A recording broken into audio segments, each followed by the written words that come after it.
Hello everyone, welcome to the channel.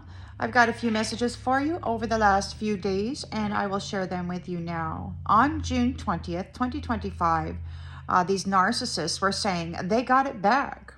And they're talking about the gift.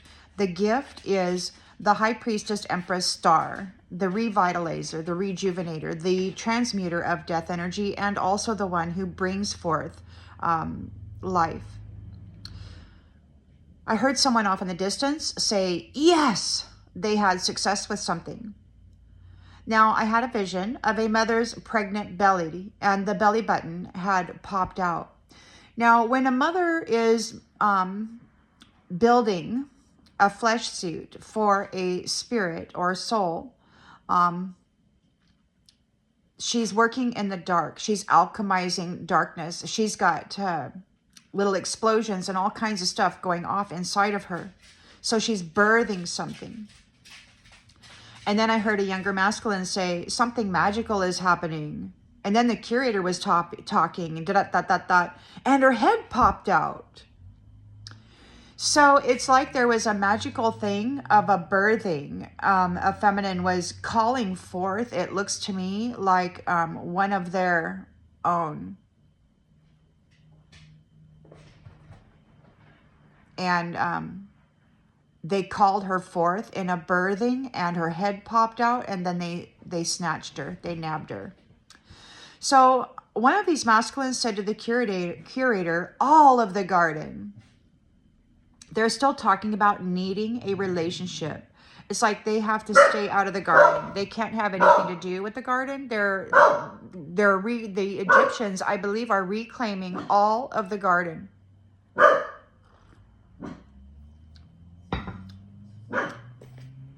So they're still talking about needing a relationship in order to have permission to rest in somebody else's energy who does have access. There's something about isolation, and she's psychic. So it's difficult for them to sneak up on this one or to trick them into having a relationship because they know what's going on. Now what? Somebody asked the curator. There's discipline or a disciplinary action. There's something about warfare. And something about they found out that. And then I thought I heard a feminine say, I got you, honey. And then I had a vision of a younger gal with big, beautiful eyes. And she had a pink headband on with shorter strawberry blondish hair, more reddish, but it was real cute. And her eyes were looking in my direction and then to her right, like back and forth, back and forth. You know, there was something going on there. And she had this look of what I thought was sort of like an excited expectation, like what's going to happen on her face. Some masculines are talking about a feminine being a bargaining chip, saying that what goes around comes around. And it could be what they meant when they said her head popped out. They've caught somebody. It's like they summoned a dimensional time jumper and they caught an Agent Smith. They were birthing her through, what was that? The gift, the thing that they got back, the being that they got back, this divine feminine. It's like they captured one of their most potent witches or something. Whether this be a human or another entity posing as such, I don't know. Take it as it resonates. Apparently something is malfunctioning.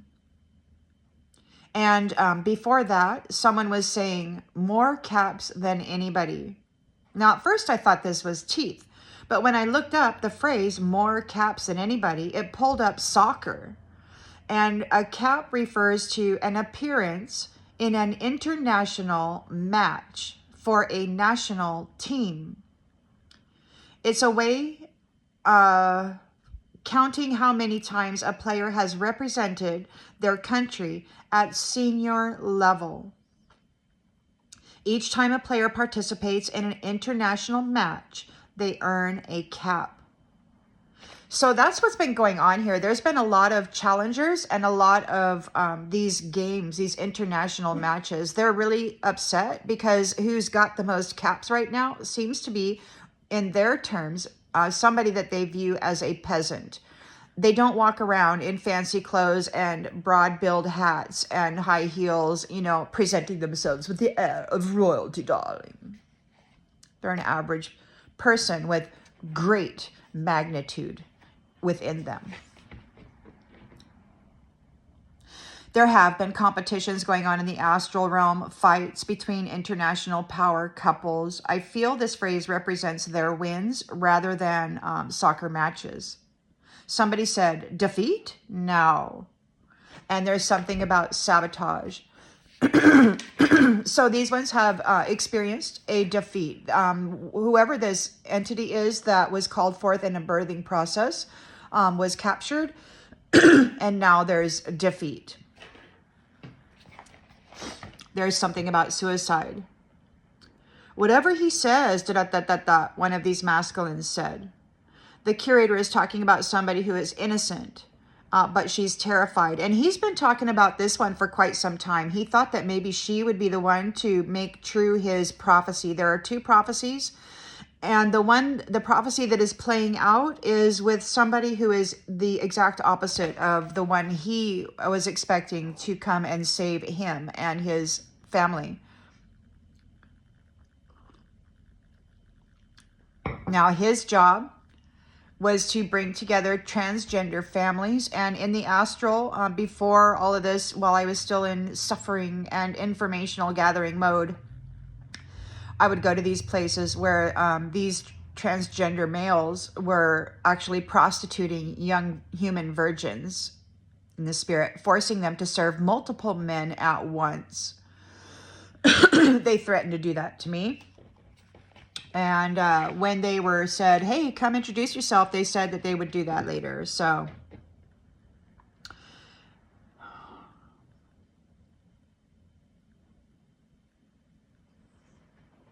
the curator is saying, technically, she's the savior. Not his savior, but a savior. The savior, you can't touch the savior, he says. He's listing off a bunch of stuff. She's strong, and another masculine said, she either is or she isn't. There's something about a raccoon. It could be that this curator is being called a raccoon, which is a trickster spirit, one who is of mischief and the darker side of morality. It's exactly what he is. I had a vision of a man in a blue business suit with his back to me. He was very tall. And then there was a shorter brunette woman with a tan suit and longer brown hair. And they were, she was kind of, her right side was to me. And they were kind of having a conversation.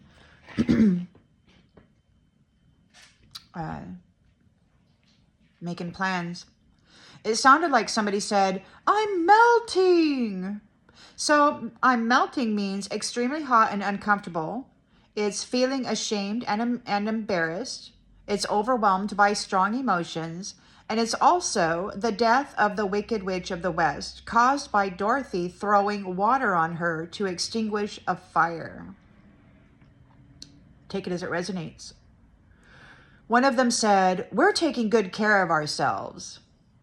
And they're comparing themselves to the average person given toxic food supplies, working long hours, trying to support a household with wages that they that are insufficient, and then they pilfer some of that through taxation. They steal the people's ability to eat healthy foods. They've tainted the food supply of the nation, and then they take the money and the time away from these people to support themselves and their families in a good way. They steal their resources and then claim that they take better care of themselves. They've led the citizenry down a path of destruction without proper guidance, and then they sit back and hold themselves up upon their suffering while saying, I am better than you, darling. These ones feast on the harvested life force vitality of the average person. They suck the life force energy right out of the air with their technology and their wisdom, their occult wisdom, and then they feed upon it. Dreamtime lovers, nighttime dream lovers are not dream lovers. These are energy harvesters. They siphon that energy out. They utilize that orgasmic energy to fuel their magic and their illusions and their life. They feast on the life force of others in order to extend their own life and to glamour themselves in the essence of a sun and a star. They're asking each other, what path? What path did she take? Well, she's the 49th level, one of them said. And then someone is telling them that they felt entitled. Apparently, these are level 33 folks who felt that they were entitled, and they tried their best to destroy a level 49 feminine. There's something about Kaiser Permanente.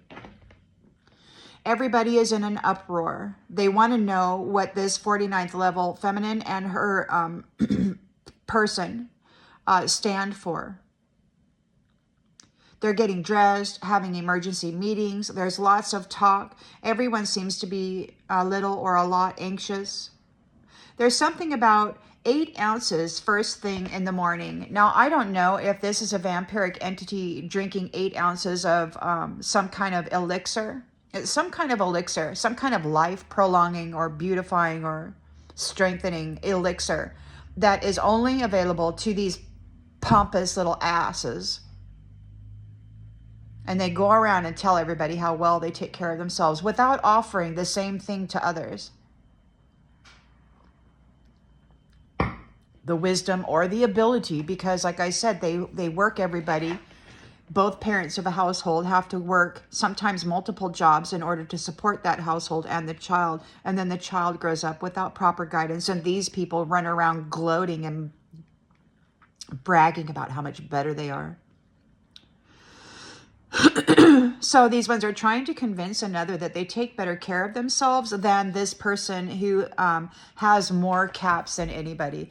They have done more international battles than anybody, and they have represented a nation or a people more than anybody, and they're winning.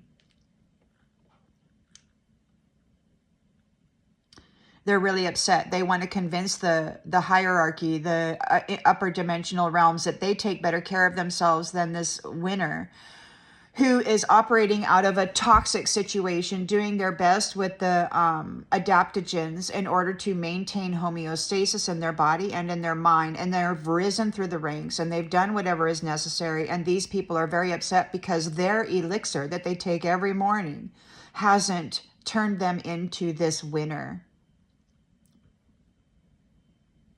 And if this fellow has as much influence as he seems to think that he has, his taking better care of himself would be reflected in his environment and the whole of the community. You know, he poisons the environment of those he considers to be lesser beings, and then he brags about being more godly. This arrogant SOB. He said something about being reimbursed already, or he's reimbursing somebody already. Yeah, so she's the 49th level, and they felt entitled to what she had. She apparently had a contract with them, and they buried her. They tried to destroy her. So something's closer, and we prayed for them, someone said. And that something's closer. I know that I was reaching out with my mind to the edges of the multiverse, calling in the true divine to deal with these rats. Everybody hates her, the curator said, and someone said, God help us. These are the transgender people, and I'm not talking about two-spirited people. There's a difference.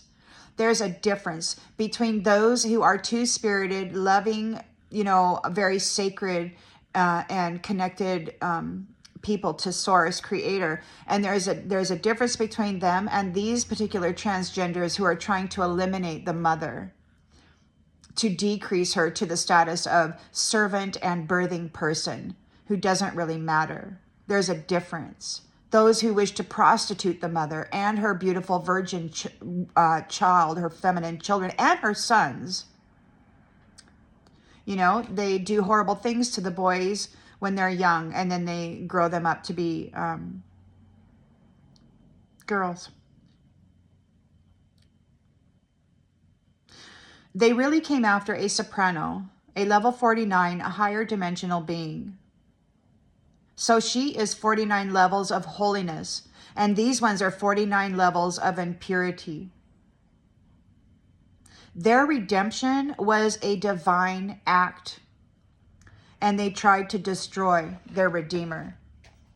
So God took her away and gave her to somebody else.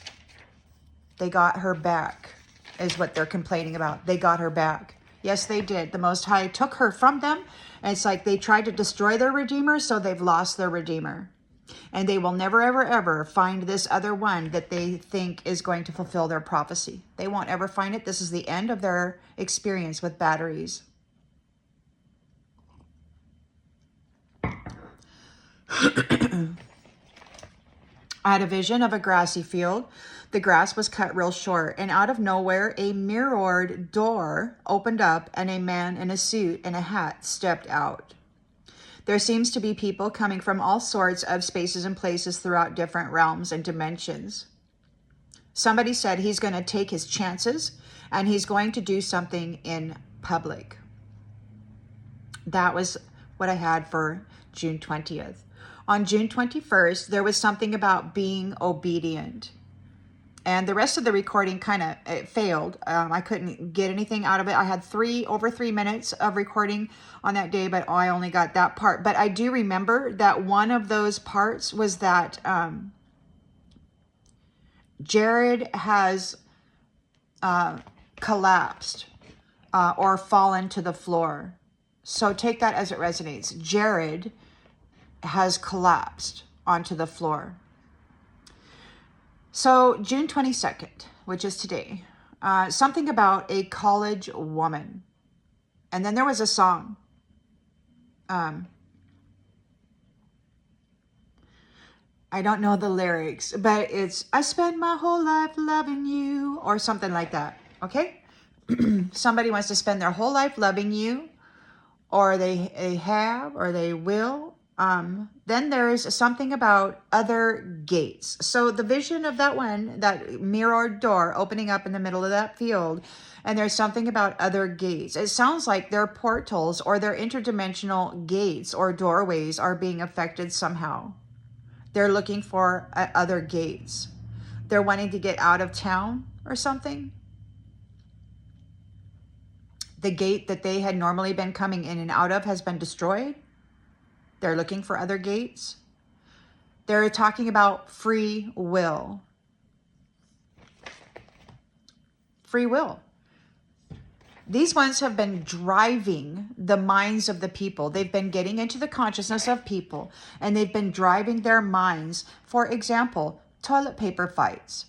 Punching each other out over toilet paper. That is a driven thing, okay? People aren't going to go out and have a freaking fight over toilet paper. They're just not going to do it. This is a driven mental thing, and it was a trial, a test about how well their warfare was working upon the minds of the people. They drive people into domestic violence. They drive people into infidelity. And anytime that somebody gets too comfortable in their love for each other, they drive in a wedge and then pull them apart. They also drive people into addictions and self-destructive behaviors and self-loathing. They drive people into blame and shame by covering them in their disgusting energy while they extract out their goodness. There's something about a connector and matching the coin. There's something about a post office. There may be a gate at a post office, and there is a connector that they have to match the coin of, or something like that. Take it as it resonates. There's something about a neurosurgeon This is a psychic neurosurgeon who slices up people's minds, making it easier for these infiltrators to get in there and cause them things like schizophrenia, depression. You know, they get in there, and I was feeling this the other day. It was like every word spoken by these ones was like a little knife, a little blade slicing through my brain. It's been like this for a long time. There are a lot of cuts inside what feels like my brain, and it feels like they're all bleeding. And they do this to everybody. Their field of awareness, their consciousness, they get in there and they just slice. And it hurts. It literally hurts when they do this inside the brain. They try to destroy the connection to the upper realms. So somebody's buttoning up their black pants. They were getting out of bed. They were putting on their pants. There were silver like buttons, and then there was like a silver belt, metal belt. They were very calm, and they were being warned to be careful. They were slender. Their hips were very slender, looked very feminine. It looks like they're going to approach somebody. Then I had another vision of a feminine in a fancy white skirt suit. Beautiful blazer. A wide white-brimmed hat. A wide-brimmed white hat. And they had brown hair. They were pulling alongside them a carry-on bag in a rolling cart with a handle through what appeared to be an airport. So you could really tell that this person was used to a life of luxury. Now, I don't know who this was, but whoever Jared is, they have collapsed on the floor. Whoever's head poked out, they have been captured. Whoever this person is trying to escape from in an airport, they're hiding. They're leaving. They're going to try to cloak themselves or something. I don't know. But anyway, that's what I have for you. I hope this clarifies something you already intuitively knew, and I'll see you on the next one, everybody. Bye.